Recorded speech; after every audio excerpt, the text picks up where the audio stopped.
Glória a Jesus. Queridos, sem perca de tempo, carta de Paulo aos Colossenses.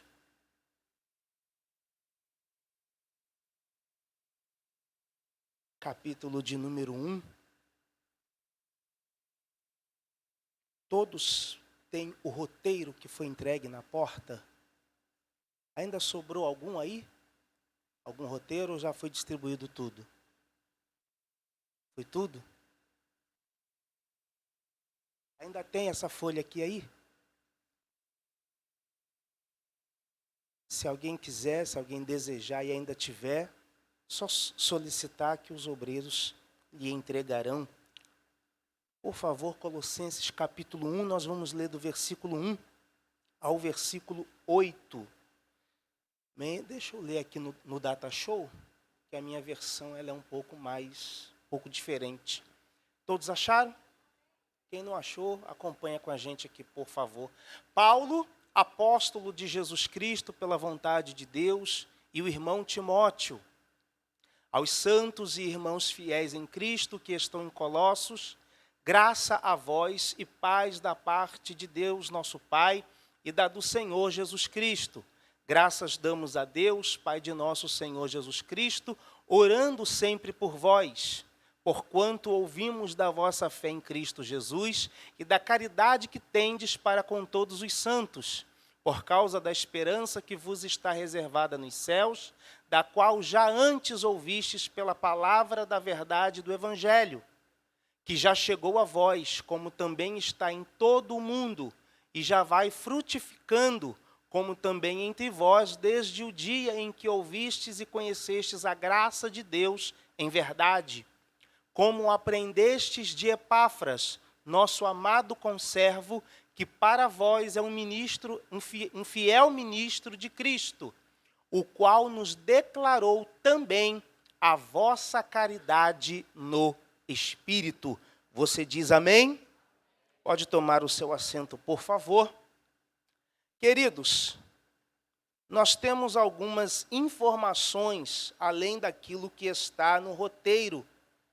E eu gostaria que, por favor, você desse a máxima atenção, porque pegando o gancho aqui do pastor Manuel, logo no início do culto, e ele disse isso quando tratou a respeito da carta aos Efésios, tanto a carta aos Efésios quanto a carta aos Colossenses, elas são o que a gente pode chamar de irmãs gêmeas, sendo que a carta aos Efésios trata a respeito da igreja, é uma carta eclesiológica.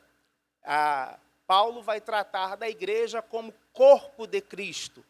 Na carta aos Colossenses, ele trata Cristo como o cabeça da igreja. É uma carta cristológica. E tudo existe uma razão. Paulo não escreve aleatoriamente. Paulo não escreve porque ele estava com vontade de escrever, ou estava sem fazer nada, entediado, haja vista que estava na prisão, e resolveu escrever. Não, há uma razão. E eu queria que você acompanhasse no roteiro, depois nós vamos passar para as informações além do roteiro, mas no tópico 1, como o tema está aí, Cristo, o cabeça da igreja. Você pode repetir esse tema, por favor? Cristo, de novo. Quando Paulo escreveu esta carta, estava na sua primeira prisão em Roma. Atos capítulo 28, versículo 30. Colossenses 4, 3, 10 e 18. De onde também escreve aos Efésios, aos Filipenses e a Filemon. Então, na verdade, Colossenses está na seção daquelas que nós chamamos de cartas da prisão.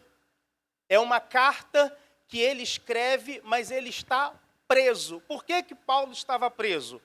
Por causa da obra de Deus, por causa do Evangelho. Haviam pessoas que não concordavam, que não aceitavam a mensagem que Paulo trazia. Você vai lembrar lá em Atos capítulo 16, quando Paulo chega ali em Filipos e logo na praça ele expulsa um espírito de adivinhação de uma jovem. Aí alguém vai reclamar, ele é surrado junto com Silas, encarcerado. Então, não só pela pregação do evangelho, mas pela manifestação do poder de Deus mediante a pregação de Paulo. Isso muitas vezes perturbava cidades, lugares onde ele chegava. E Paulo, ele quando escreve aos Filipenses, se você já leu esta carta, você vai ver que ele diz que se alegrava. Ninguém que está numa prisão se alegra. Haja vista que muitos que estão presos, na primeira oportunidade que tem, foge. Mas Paulo não. Paulo se alegra. Por quê? Porque mesmo que ele estivesse preso, ele sabia que almas estavam sendo libertas, transformadas e abençoadas pela pregação do evangelho. O apóstolo teve contato com a igreja através de Onésimo, escravo de Filemão. Colossenses 4:9. Inclusive, Onésimo é fruto dos trabalhos de Paulo na prisão. Onésimo é resultado do trabalho de evangelização de Paulo dentro da prisão. Muitos de nós, se estivéssemos presos, estaríamos como? Reclamando, murmurando. Por que eu estou aqui? Por que tudo isso me sobreveio? Mas Paulo aproveitava as oportunidades. Deixa eu abrir um parêntese aqui e dizer para você o seguinte: aproveite as oportunidades que você tem para falar de Jesus.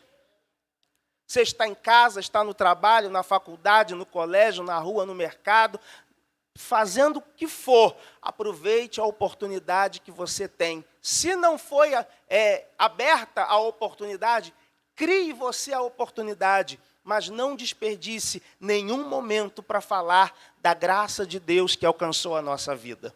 Amém? Foi na ocasião da volta de Onésimo a Filemão para entregar-lhe a carta de Paulo, acompanhado de Tíquico, que esta carta foi escrita. E a sua data é aproximadamente no ano 61 depois de Cristo. Você sabe que Onésimo, ele tem um problema lá com Filemão, e por conta desse problema ele acaba sendo preso. Paulo ganha Onésimo na prisão para Jesus e escreve uma carta recomendando que Filemão recebesse Onésimo de volta. Quando Onésimo está voltando, acompanhado de Tíquico, para entregar essa carta a Filemão, ele aproveita e escreve esta carta aos Colossenses, para que esta carta também chegasse àquela igreja. Número 2, a ocasião. A igreja de Colossos não foi fundada por Paulo. Colossenses capítulo 2, versículo 1. Pode colocar aqui na tela, por favor? Colossenses 2:1, só para a gente aproveitar bem essas informações. Eu aí não. Então, deixa eu ver aqui. Oi. Porque quero que saibais quão grande combate tenho por vós e pelos que estão em Laodiceia e por quantos não viram o meu rosto em carne. Colossos fazia parte de uma microrregião que tinha 3 grandes cidades importantes: Colossos, Hierápolis e Laodiceia. Laodiceia, para nós, é familiar, porque lá em Apocalipse há uma carta endereçada a esta igreja, né, ao anjo da igreja que está em Laodiceia, e a gente conhece a história. Então, ele fala ali: por quantos tenho por vós em Colossos, pelos que estão em Laodiceia, e por quantos não viram o meu rosto em carne. Você sabe que Paulo faz 3 viagens missionárias. Ele implanta algumas igrejas, mas algumas outras igrejas ele não funda diretamente. São igrejas fundadas por alguém que foi alcançado pela mensagem de Paulo e leva esta mensagem, então, para os seus lugares de origem. Só que Paulo ele tinha uma preocupação peculiar, irmãos. Paulo, muitas vezes, ele fazia a sua viagem missionária, ele tinha a oportunidade de voltar a alguns dos lugares onde ele havia implantado igreja, mas havia lugares que ele não tinha condição de voltar. E muitas vezes, mesmo voltando ou não tendo mais a oportunidade de voltar, ele escrevia cartas. Toda a carta de Paulo era com a intenção de fortalecer a fé dos irmãos. Isso é interessante a gente gravar, por quê? Porque nós vivemos a nossa realidade. A nossa realidade hoje é o que nós chamamos de nova aliança. A igreja está vivendo hoje o período da nova aliança. Na nova aliança existem regras para nós que servimos a Deus. Regras essas que muitas vezes são desconhecidas. Por que são desconhecidas? Porque a gente lê tantas coisas na Bíblia e passamos batido em muitas coisas que são importantes para nós dentro desta nova aliança que nós vivemos. Então ele continua aí. Ao que tudo indica, Epáfras foi o pregador que levou a santa mensagem a esta cidade.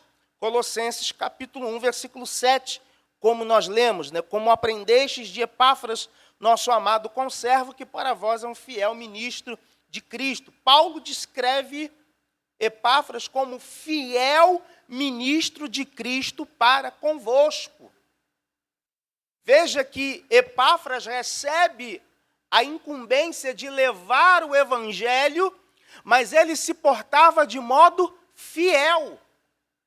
Queridos, isso aqui é importante. Toda vez que nós recebemos uma missão de representar alguém na pregação do evangelho, nós devemos nos portar como? Fielmente. Precisamos ser fiéis a Deus que nos deu a missão e a alguém que confiou essa missão, confiou em nós para que cumpríssemos aquela missão. Veja que Paulo dá testemunho de Epáfras. Isso é importante. O que parece ter o sentido de que Paulo o enviara a Colossos. Como já falamos, há alguns detalhes que a gente precisa entender aqui. Nós vamos partir daqui a pouco para a divisão da carta, para a gente entender como é que a carta está composta.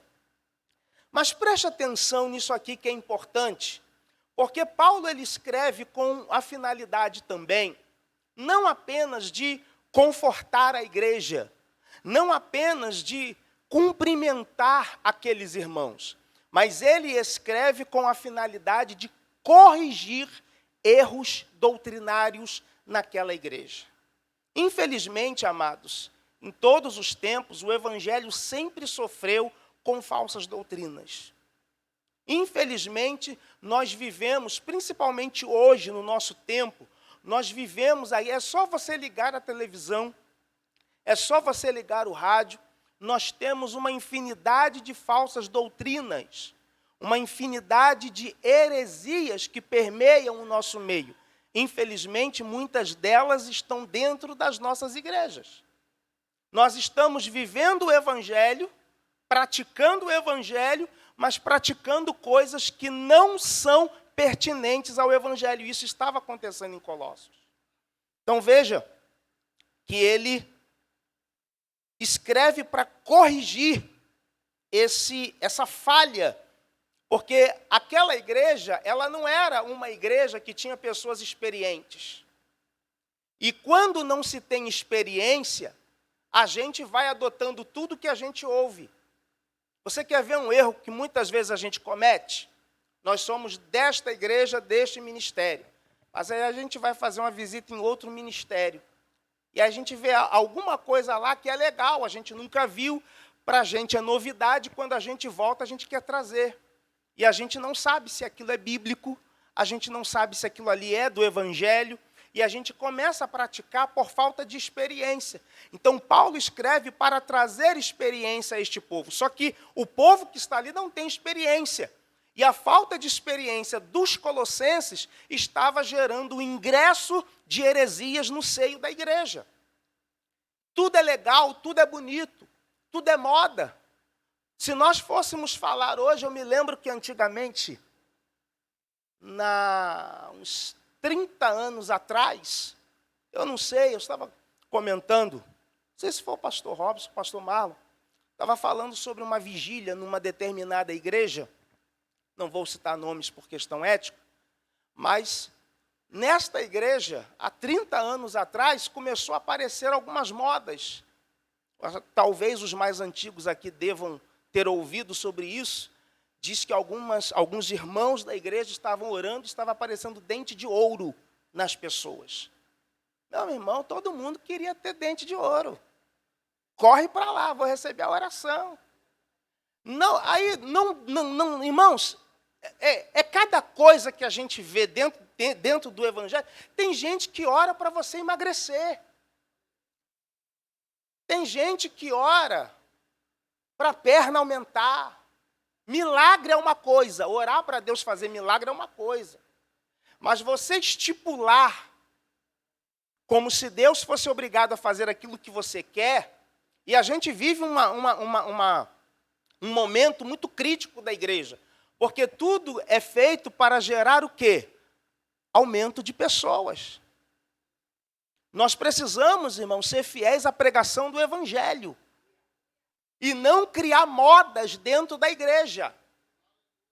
E eu vou começar a ser mais claro aqui. Paulo escreve a carta aos Colossenses para acabar com modismos dentro da igreja, para acabar com falsas doutrinas, coisas que são pregadas, coisas que são ensinadas, que têm aparência de evangelho, mas são a desgraça da fé cristã.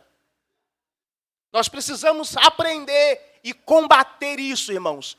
Custe o que custar a nossa vida, vamos defender o evangelho de Jesus Cristo.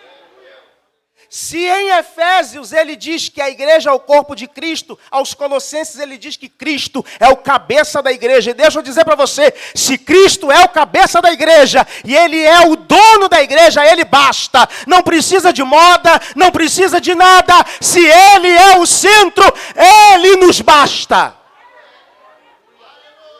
Agora, ele precisa também ser o centro da nossa vida. Como é que ele vai ser o centro da minha vida?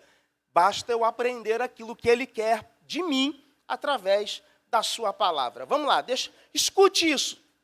Não deu para entrar aí no roteiro, mas escute isso, que isso aqui é interessante. Paulo acompanhava e se interessava pelo progresso das igrejas que ele tinha conhecimento. Paulo tomou ciência de que alguns falsos mestres haviam chegado a Colossos, de sorte que escreveu para combater os erros deles, a fim de que a nova e pequena igreja não sofresse dano. Ele queria destruir os ensinos heréticos, sutis e perigosos, que ameaçavam desviar os membros da igreja de Cristo. Coloca para mim, por favor, Colossenses 1, versículo 15 e versículo 19. Pois os falsos mestres, de alguma forma, tinham criticado uma cristologia elevada. Irmãos, olha só, Colossenses 1,15, o qual é imagem do Deus invisível, o primogênito de toda a criação. 19, eu acho, se não me engano. Porque foi do agrado do Pai que toda a plenitude nele habitasse. Amado, seja sincero. Se existe Cristo, eu preciso de mais alguma coisa? Sim ou não? Olha só. Nós precisamos atentar para uma coisa. Quando Paulo escreve aos Gálatas, ele o faz com a finalidade de combater alguns ensinos judaizantes. Paulo sempre teve esse problema. Paulo pregava, o conteúdo da mensagem de Paulo era a graça de Deus. Ele escreve a Tito, lá no capítulo 2, no versículo 11, ele diz: porque a graça de Deus se há manifestado, trazendo salvação a todos os homens. Quando Paulo saía de determinada cidade, os judaizantes vinham e começavam a permear aquele grupo com ensinos deturpados. Então, para os judaizantes, Paulo pregava salvação pela fé em Jesus e ponto. eles vinham e diziam assim, não, vocês aceitaram a fé, aceitaram Jesus, vocês são salvos mediante a fé, porém, vocês têm que fazer mais alguma coisa. Eu pergunto a você, como que nós identificamos uma seita? Você sabe como se identifica uma seita? Eu poderia citar vários títulos de religião, de grupos religiosos. Mas você sabe como se identifica uma seita? A seita, ela se caracteriza justamente nesse detalhe. Ela sempre vai acrescer a mensagem da salvação com mais alguma coisa. A mensagem do Evangelho, não.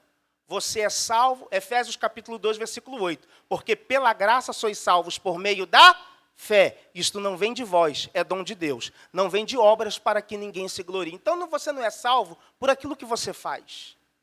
Desculpe, você pode ser o melhor, mas você é salvo não por aquilo que você faz. Você é salvo por aquilo que Ele fez na cruz do Calvário. A nossa fé está baseada nisso. Se eu disser para você que você tem que ser salvo por meio de Jesus, mas tem que guardar o sábado, tem que circuncidar, tem que observar as leis dietéticas e tem que fazer mais alguma coisa, desculpe, eu sou praticante de uma seita. A mensagem do Evangelho ela é única, ela não se mistura, é como água e óleo. Você já fez o teste? Água e óleo não se mistura. E a mensagem do Evangelho não se mistura com falsas doutrinas. Cristo é suficiente para a igreja. Cristo é suficiente para a nossa vida. Paulo também fala de filosofias vãs e enganadoras.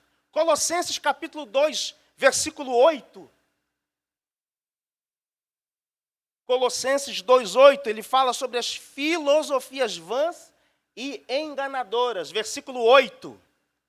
Tende cuidado para que ninguém... Irmãos, isso aqui, eu estou lendo e estou visualizando uns negócios aqui. Tende cuidado para que ninguém vos faça presa sua, por meio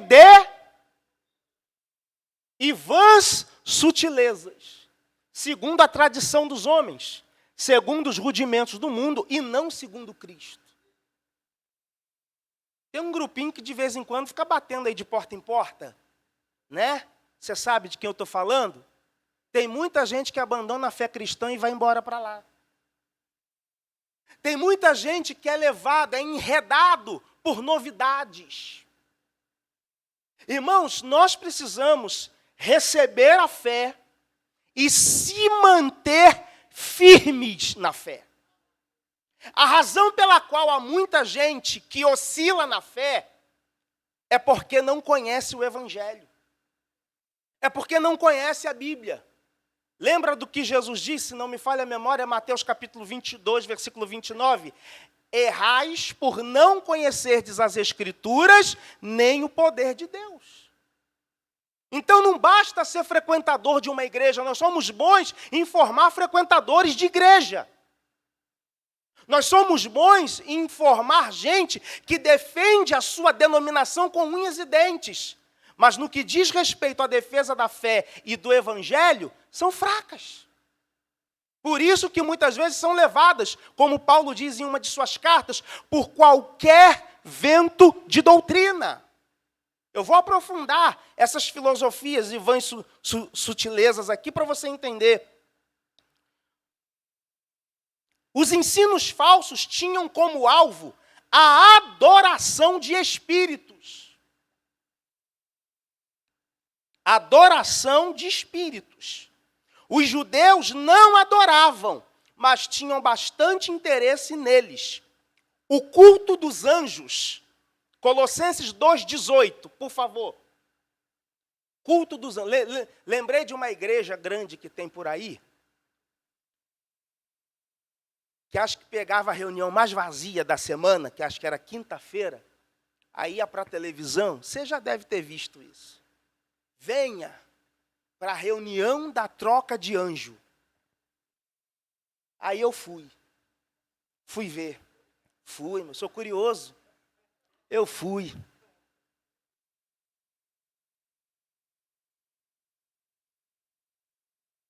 Fui lá. Uma arca, o ministro de branco, aí pregava aquela água rala, aquela mensagem que não dá conteúdo a ninguém. Aí apagava a luz, aí começava, agora vamos trocar de anjo. O anjo vai ser trocado agora. Porque esse anjo que você tem está fraco. Tem que ter um anjo mais forte. Irmão, pelo amor de Deus. Pelo amor de Deus, irmão. Sabe o que acontece? A igreja entope, porque a gente gosta disso.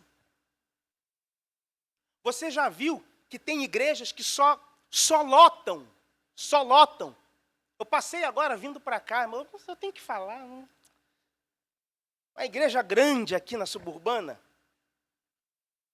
Uma igreja grande mesmo, grande, dá o quê? Umas 6, 7 dessa aqui, talvez. Quem passa da porta do lado direito, de quem passa, né, na estrada do lado direito, um monte de porta desse lado aqui. Já tem umas 50 portas, sei lá, vazada. Sabe aqueles arcos assim? Aqui, empilhado aqui, um atrás do outro. Por quê? Para o povo passar pela porta. Para Deus abrir as portas na sua vida. Você liga o rádio. Vou falar, pastor. Vou falar. Vamos orar. Coloque o seu copo com água sobre o rádio.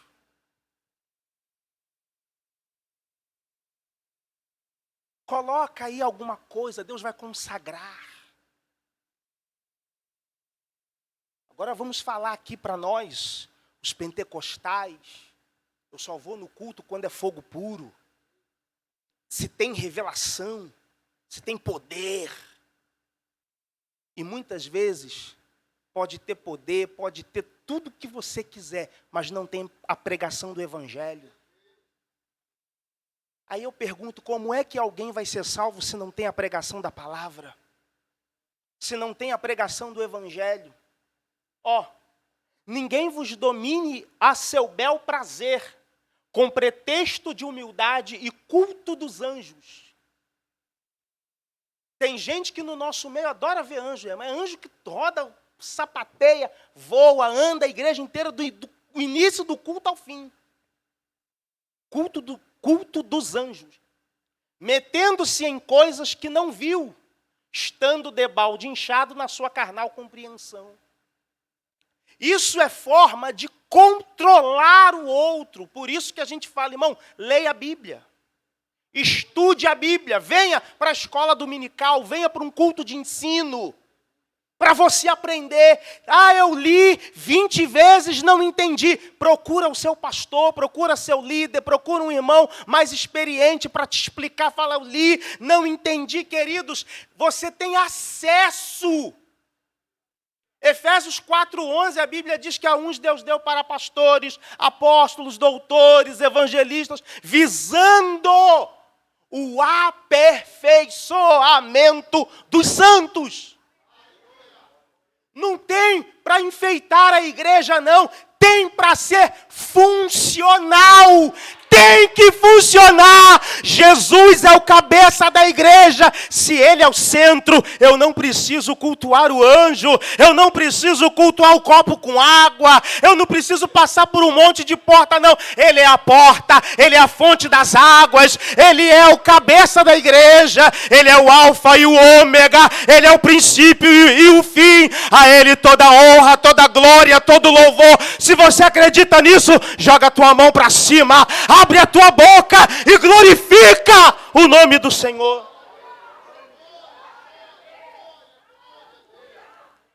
O culto dos anjos pode ser referência a algum desenvolvimento da especulação judaica sobre esses seres celestiais.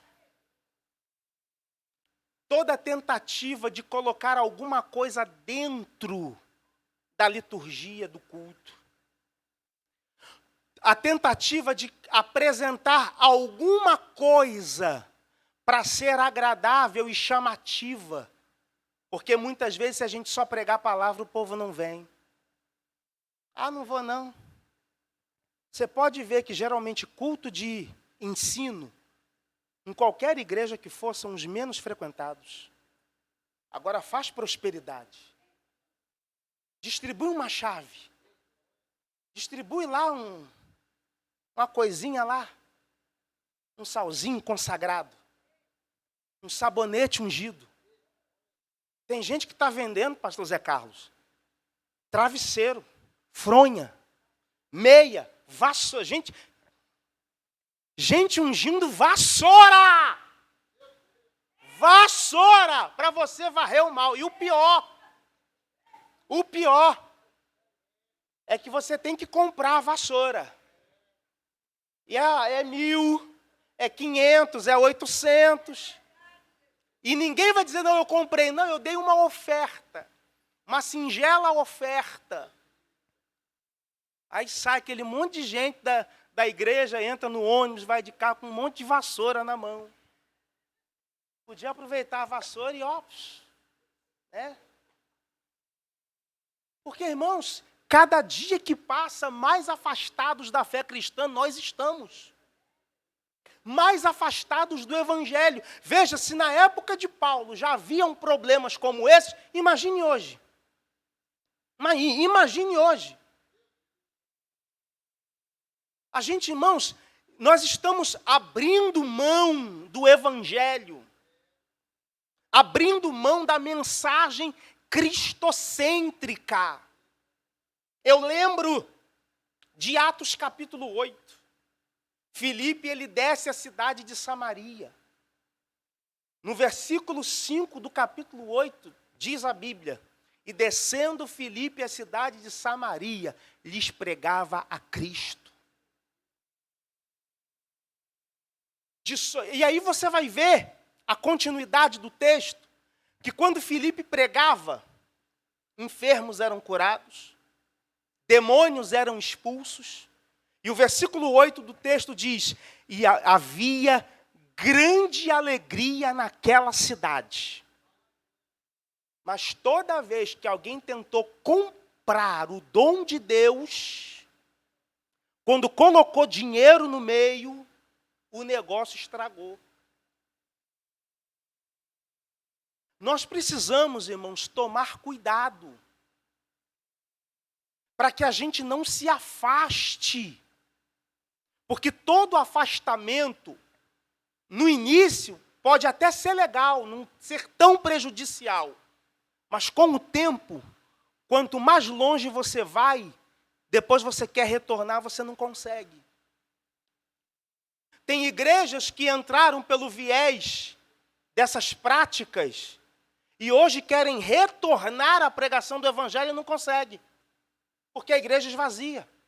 Porque a igreja não enche. E a nossa intenção não é encher a igreja, irmão. A nossa intenção é encher o céu. A guarda do sábado, em Colossenses 2,16, era claramente judaica. Veja, o Evangelho de Cristo se misturando com práticas judaicas. Judaísmo foi bom enquanto durou. Mas veio o cristianismo. O sistema judaico era sombra das coisas vindouras. E o escritor aos Hebreus vai dizer que eram sombra, alegoria. Alegoria não é a realidade. Alegoria aponta para alguma coisa que aquele enfeite está querendo falar. Veio Cristo, ele cumpriu a lei de Moisés. Não há razão para retornar ao judaísmo. Se Cristo está em nós, nós estamos vivendo a plenitude dos tempos. Não tenho razão de retornar às velhas práticas.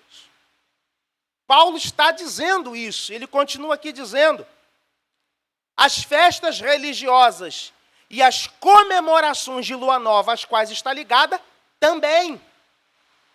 O ensino falso, na verdade, era uma mistura de ensinos judaicos e helenísticos.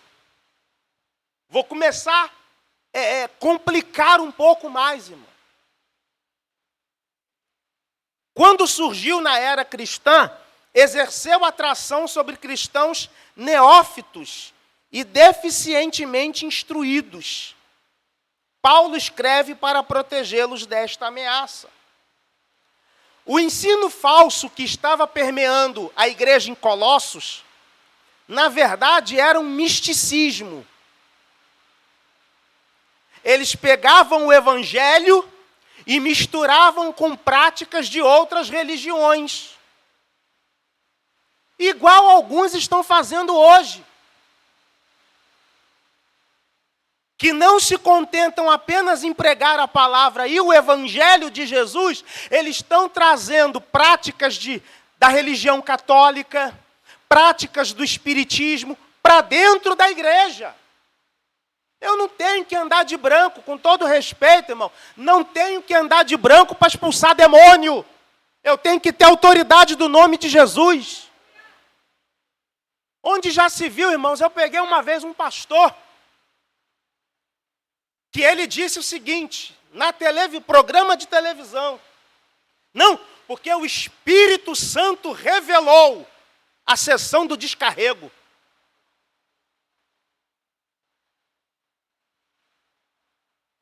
Para ele, tinha revelado. Mas lá no Espiritismo já era feito, ó. Então a gente está pegando, a gente que eu digo, outras igrejas, outras lideranças, não estou aqui atacando ninguém, eu estou apenas mostrando a você a realidade que acontece aí fora, para você também não ser enganado. Porque hoje em dia, tiraram o poder do Evangelho e reduziram o Evangelho à água milagrosa.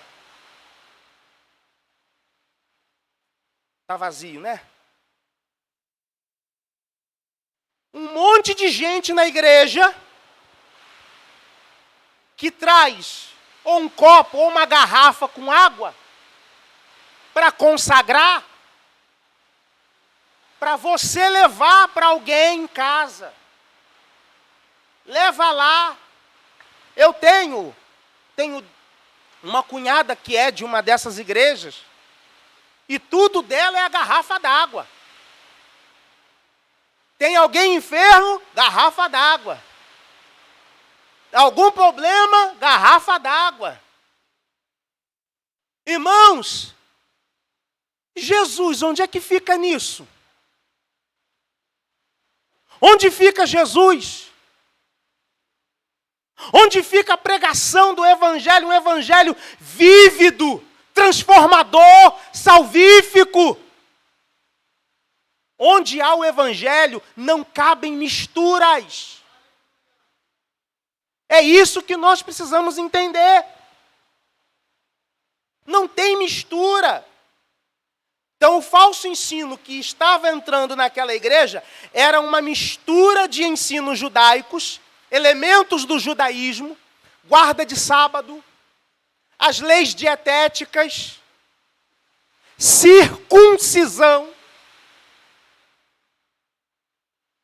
Tudo isso, Hebreus vai dizer que eram sombras. Todas as práticas do Antigo Testamento, das leis judaicas lá de Moisés, é claro que nem todas as leis, há leis que ainda estão vigorando, porque são leis de ordem civis, de ordem civil, relacionamento, né, uns para com os outros, mas aquilo que era cerimonial foi cumprido em Cristo. De sorte que não cabe mais trazer um animal para ser imolado, não, porque o Cordeiro de Deus que tira o pecado do mundo já morreu na cruz do Calvário, já ressuscitou e vai voltar para buscar a sua igreja. É isso que nós precisamos entender. e mistura de ensino judaico com ensinos helenísticos. Era uma cultura grega fora da Grécia. Quem habitava a Grécia era grego, mas quem habitava em países, cidades de cultura grega, que não fosse a Grécia, era considerado helenista. Eram habitantes de outros povos, mas que falavam grego. E a Grécia, você sabe que tinha uma cultura muito forte. Qual era a cultura da Grécia? Cultos em que se faziam, por exemplo, você vê Roma também com essas práticas, onde haviam templos idólatras, cultos idólatras, em que se praticava a prostituição cultural. E quando Paulo escreve aos Romanos, ele diz, gente, não se mistura com isso. Eu vou dizer uma coisa para você, irmão, você é crente e ponto. Você não tem a necessidade de se misturar. Pastor, não tem mais ensinos helenistas hoje. Sim, mas nós temos heresias de outras formas. Nós temos ensinos que estão entrando na igreja sorrateiramente e a gente está comprando a ideia, que não tem nada a ver com o evangelho. Vamos partir para a divisão da carta. E aí eu vou caminhar para o final. Número 3, divisão da carta. A carta é dividida em duas partes. Letra A. A doutrina da preeminência de Cristo. Portanto, a primeira seção da carta, a primeira parte é uma parte doutrinária, teórica. No capítulo 1, versículos 1 e 2, ele faz a saudação, ele dá a sua saudação. No capítulo 1, versículo 3 ao versículo 14, ele faz uma ação de graças em favor dos crentes. Ele agradece a Deus pela vida dos crentes. No capítulo 1, versículo 15 ao 23, Paulo fala sobre as glórias de Cristo, cabeça da igreja. Irmãos, quando você chegar à sua casa, leia esta carta. Eu não vou parar para ler os textos por conta da hora, mas leia na sua casa, se não hoje, amanhã, ou tire um tempo para ler. Grave bem esse texto aí, ó, capítulo 1, versículo 15 ao 23.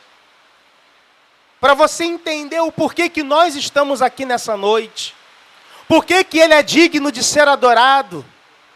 Irmãos, não há outra razão para nós estarmos aqui, se não entendermos que se nós estamos aqui é porque fomos salvos deste mundo perverso.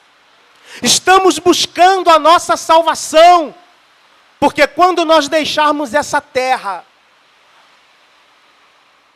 há um lugar de glória reservado para nós.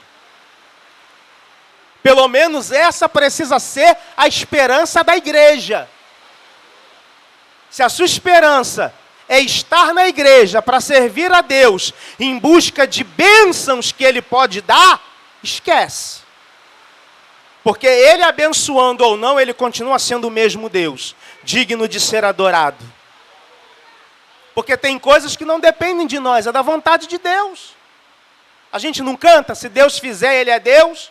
Se não fizer, mas quando Ele não faz, a gente quer ir embora. A gente quer virar as costas, a gente quer largar Jesus, a gente quer fazer bico. Não fez o que eu queria. Eu vi gente fazer campanhas e mais campanhas, para ver a cura de parente que estava enfermo. O parente morreu, você procura a pessoa na igreja, não está mais. Aí você encontra na rua, poxa, o que houve? Ah, não, saí. Fulano morreu, não quero mais. Por quê? Porque são pessoas que a sua fé estão baseadas em coisas terrenas. A nossa fé, para estar aqui esta noite, está baseada em coisas eternas. Aleluia. No capítulo 1, versículo 24 a 29, Paulo relata, o ministério que lhe foi confiado, as credenciais do seu ministério apostólico. E no capítulo 2, todo ele fala sobre a suficiência de Cristo frente aos perigos dos falsos ensinos. Querido, a razão de ser para uma reunião como esta é a adoração exclusivamente a Deus. De sorte que nós precisamos entender aquilo que nós falamos, aquilo que nós cantamos, aquilo que nós fazemos, a maneira como vivemos. Porque isso aqui não basta a gente entrar aqui, levantar a mão, glória a Deus, aleluia, e a vida continua, não. Porque saindo da parte teórica, nós passamos para a parte prática do Evangelho. A fé que nós aceitamos em Cristo precisa produzir em nós transformação de vida. Ou seja, aquele homem que eu era no passado, aquela mulher que eu era sem Cristo, eu preciso agora ser diferente. Só que tem gente que não entende isso e vem para a igreja, permanece da mesma forma. E, lamento dizer, às vezes muito pior. Tem gente que ele entrou para a igreja, irmão, ele ficou pior do que o que ele era lá fora. Que evangelho é esse que não produziu um efeito transformador? Há um ditado que diz que pelos frutos, aliás, Jesus diz isso, né, lá em Mateus, pelo fruto se conhece. Então o evangelho que eu professo precisa produzir transformação na minha vida. Então no capítulo 3, aliás, nessa sessão, o dever do crente em relação ao Cristo preeminente. No capítulo 3, do versículo 1 ao 17, Paulo ensina sobre a vida nova do crente. Despir-se do velho homem e revestir-se do novo. E aí, eu grifei aqui alguma coisa na minha Bíblia, pastor Manuel leu no início. No versículo 5 ele diz: mortificai, portanto, os vossos membros que estão sobre a terra, a fornicação, a impureza, a afeição desordenada, a vil concupiscência, a avareza, que é idolatria, pelas quais coisas vem a ira de Deus sobre os filhos da desobediência, nas quais também andastes em outro tempo, quando vivíeis nelas. Versículo 8, mas agora despojai-vos também de tudo, da ira, da cólera, da malícia, da blasfêmia, da comunicação obscena da vossa boca. Não mintais uns aos outros, pois que já vos despistes do velho homem com os seus feitos. Veja quantas coisas o Evangelho produz em nós. Só que entenda uma coisa. Paulo está escrevendo o quê? Ele diz assim: mortificai. Algumas versões dizem: fazei, pois, morrer a vossa natureza terrena. Não é o caso de ficar orando: Jesus, tira de mim, Senhor, queima minha carne. Não, é você que tem que fazer morrer. Porque você é que sabe onde o negócio aperta. Você é que sabe quais são os pontos vulneráveis que muitas vezes são usados pelo diabo para derrubar você. Então você tem que fazer uma... Adoro quando Paulo escreve aos Coríntios, ele diz: examine-se, pois o homem... Não é cuidar da vida do outro. Porque tem gente na igreja que é expert, aquele irmão. Ó, é ele. E você? E você? E eu? Nós precisamos nos analisar. Então, fazei, pois, morrer. Orando, consagrando, santificando, pedindo graça, força, mas é um trabalho seu, não é tudo de Deus. E o evangelho tem que ser pregado para que, uma vez pregado, ele entre dentro de mim e produza o efeito para o qual ele está sendo anunciado. Essa é a função do evangelho. De noite, quando Nicodemos vem ter com Jesus, Jesus não passou a mão na cabeça dele porque era um chefe de sinagoga, um príncipe, não. Jesus falou para ele: meu filho, tem um negócio para te dizer e talvez tu não vai gostar. Necessário vos é nascer de novo. Repete comigo: nascer de novo. E está difícil. Está difícil. Se nós tivéssemos tantas pessoas na igreja que nasceram de novo, não teríamos tantos crentes dando mau testemunho. E eu não estou aqui apontando para ninguém, falando de ninguém, não. Estou constatando um fato. Porque todos os dias a gente ouve falar de um crente no trabalho, falar de um crente na rua, no colégio, onde a gente estiver. Tem gente que tem horror a crente por causa do mau exemplo do outro. Então nós precisamos nos analisar. Amém? No capítulo 3, versículo 18, ao capítulo 4, versículo 1, Paulo vai falar sobre a conduta apropriada para os membros da família cristã. Não é para os membros da Assembleia de Deus, da Presbiteriana, da Maranata, da Pentecostal, da Tradicional, não. É para os membros da família cristã. São práticas que todo cristão deve aprender e praticar. Como eu vou me comportar? E outra coisa, irmão, entenda, erros todos nós temos. Falhas sempre teremos. Eu não estou dizendo que você vai ser aquela pessoa 100% perfeita, não. Uma vez você vai errar.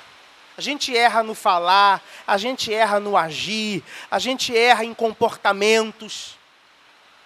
Só que todo salvo, quando erra, o Espírito Santo acende nele aquela luz vermelha. Você errou. Você errou. E eu costumo sempre dizer o seguinte, que o bom do Evangelho, só o Evangelho faz isso, pastor Robson. Te dá o direito de errar e corrigir os seus erros. Não é errar e viver no erro, não. É errar, porque nós somos carne, nós somos falhos. Mas quando nós erramos, nós precisamos, como salvos, buscar acertar, levantar, sacudir aquela poeira, refazer o caminho e seguir a jornada. Porque o que o diabo mais quer é que nós caiamos e permanecemos caídos. Mas o Evangelho, ele vem, ele pega o homem caído, ele pega o homem que não é nada, e ele levanta, ele coloca de pé e faz com que seja uma nova criatura. O hino 322 da harpa, no refrão diz, no início, a primeira estrofe diz: são as santas escrituras que nos contam de Jesus, o qual vindo das alturas fez brilhar nas trevas luz. O refrão diz: nunca mais vai ser ouvido outro conto de amor que converta o perdido e rebelde pecador, como santo evangelho que nos fala de perdão, que transforma o homem velho numa nova criação. Para a gente terminar, no capítulo 4, versículo 7 ao 14, Paulo faz menção de alguns companheiros. E eu tenho aí aproximadamente uns 3 minutos para a gente concluir. Eu digo para você o seguinte, irmãos. No Evangelho, no seio da igreja, nós sempre teremos pessoas que Deus vai colocar no nosso caminho, no nosso lado, para ajudar a caminhada a ser mais leve. E se tem uma coisa que Paulo faz com muita habilidade, é reconhecer o valor dos seus companheiros.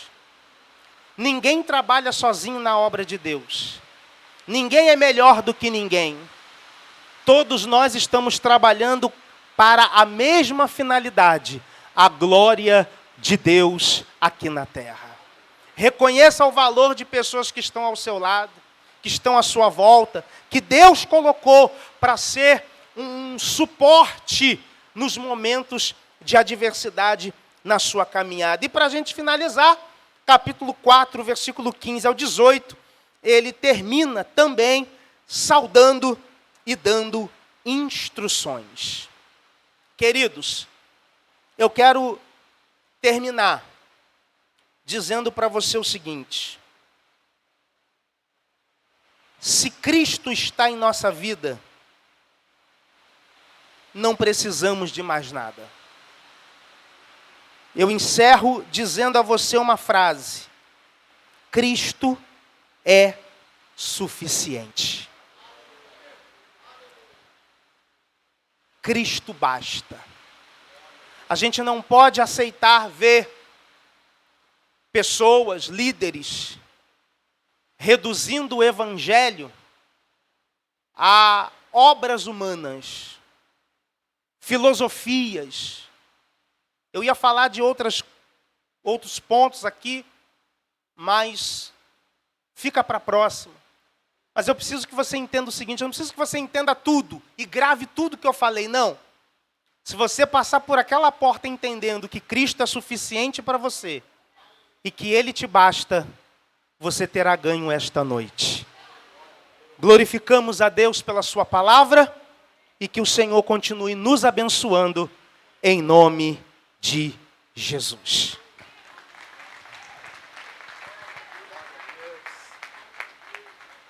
Glória a Deus, abençoe o pastor Leonardo por esse estudo glorioso. Como é bom, meus irmãos, olha como tem sido bom, né, as terças-feiras, os ensinos, como nós temos aprendido. E lembre-se, irmãos, como temos falado das terças-feiras, né, já marque aí quatro capítulos, não é isso? Da carta aos Colossenses, pastor Manuel, 4 capítulos apenas. Então dá para ir, irmãos, matar aí nessa semana, né, leia, se aprofunde, né, medite, mergulhe. Tenho certeza que nós cresceremos para a glória